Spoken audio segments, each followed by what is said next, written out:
Locally, let's go live right now to Coronation Park. This is where Mayor Olivia Chow is attending a D-Day commemoration service.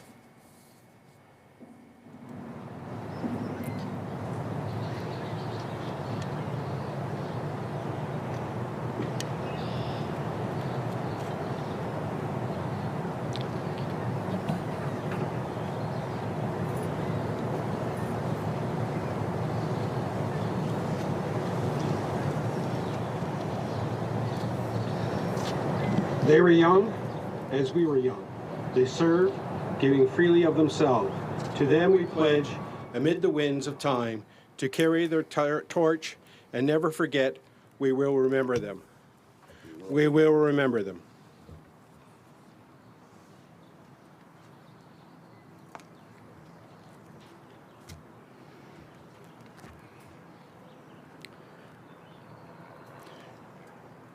If I could ask the Consul General of Britain to come forward, please, to read In Flanders Fields.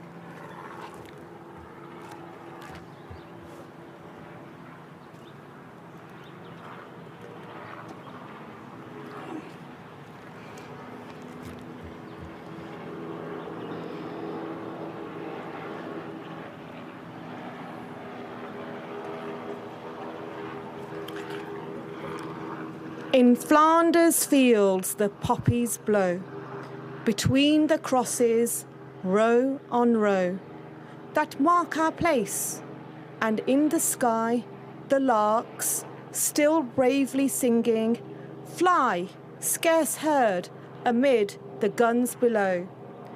We are the dead.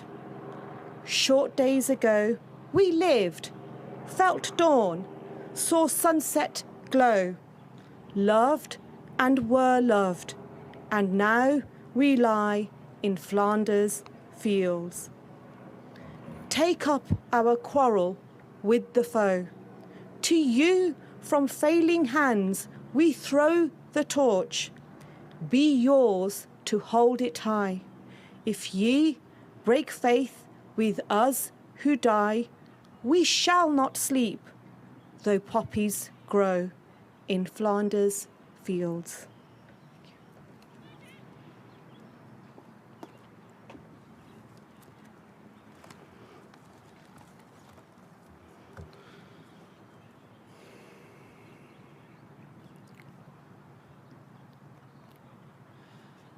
Captain Navy Timothy O'Leary of HMCS York, Royal Canadian Navy, to speak about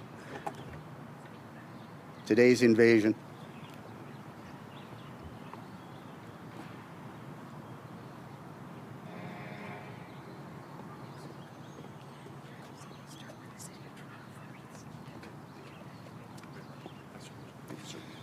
Please have a seat.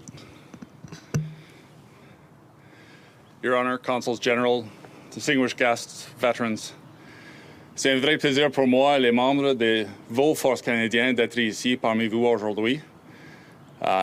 When we commemorate this remarkable achievement by the Allied forces as a part of the noble victory over a terrible evil, it's easy to disconnect with the actual people involved and make it an arbitrary and esoteric discussion about the numbers. And we could talk about the 15,000 Canadian soldiers who landed on Juno Beach 80 years ago today, or the 10,000 sailors of the Royal Canadian Navy who manned 109 warships and landing craft to transport them safely across the English Channel, or the 15 squadrons of the Royal Canadian Air Force who protected them and fought the battle in the skies.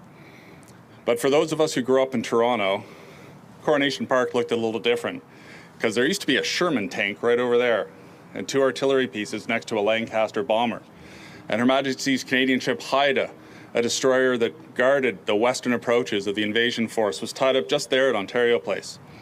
And they weren't here as examples of the technology of war. They were here because the city of Toronto had a very real part in the Second World War, including the beaches at Normandy. There were no streets in Toronto that were free of families that didn't have someone serving in uniform or working in war production. Liberty Village, the candy factory, was turned into a Bren gun factory. And the Lancaster bomber that was built here was constructed in Malton, where Pearson Airport is now. And in Scarborough, 20,000 people built ammunition in a factory there. I was very fortunate that I had 3 great uncles who were Canadian minesweepers clearing the way for the invasion fleet, and 3 more who went ashore with the army at Juno Beach. Everyone in the city was connected with the invasion of Normandy, and I cannot imagine nor express the relief they must have felt at finally, in the wake of Dieppe and other failures, getting troops ashore to help the liberation of France and other European countries. So as we commemorate these heroes today, I would encourage that we remember them as people who lived in the streets, who played in this park, who swam in this lake, and sometimes who hoped that the rain would hold off a little longer. Miigwech, merci.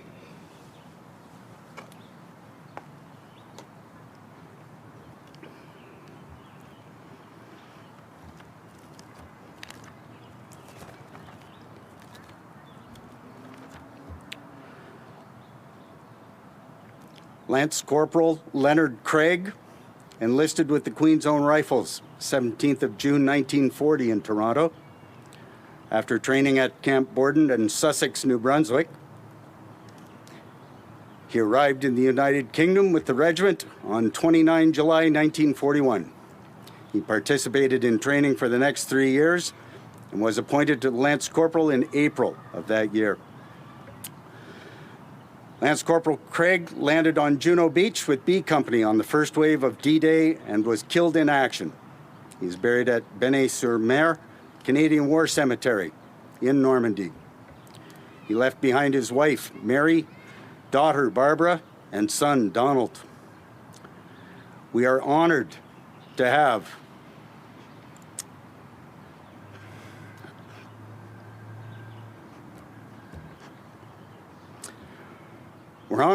his son Donald here, who won't speak today, but I do have his grandson, Andrew Craig, available to speak. Please welcome Andrew Craig.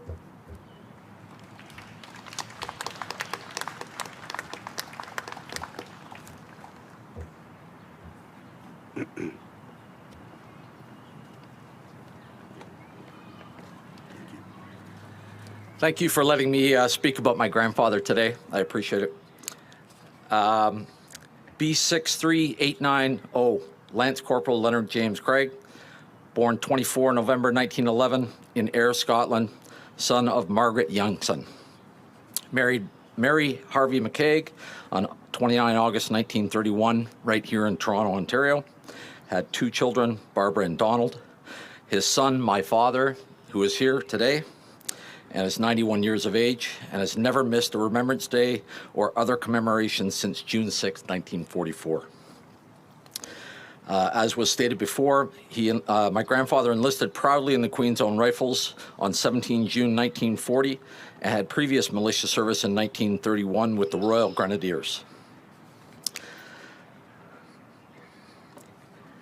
His epitaph reads, "Lovingly remembered by wife Mary, daughter Barbara, and son Donald, Queen's Own Rifles fallen D-Day." I'm very fortunate to have visited my grandfather's resting place at the Canadian War Cemetery in Bonneuil-sur-Mer, France, a number of years ago. I proudly placed all of his medals and the letters he wrote to my father on his headstone and took many photos to share with my family. I know it pained my father to see those photos. Having said that, I hope that it gave him some sense of peace. I spent many hours on the beaches of Normandy, specifically Juno, trying to imagine what occurred there 80 years ago. I proudly have a small amount of sand from Juno Beach and think about my grandfather's sacrifice daily. While at the Canadian War Cemetery at Bonneuil-sur-Mer, which overlooks Juno Beach, I remember the calm I felt in thinking about the final resting place of all these fallen heroes. I am proud to carry his name. B63890, Lance Corporal Leonard James Craig, remembered daily, loved daily, hero. We will remember them. All right, you've been watching a moving D-Day commemoration ceremony in Coronation Park this hour on the 80th anniversary of D-Day and the Battle of Normandy. The City of Toronto honoring the Canadian soldiers who served, who sacrificed so much for our collective freedom. A moment of silence for the fallen, along with some really powerful speeches there. Mayor Olivia Chow in attendance, along with some dignitaries and a number of veterans.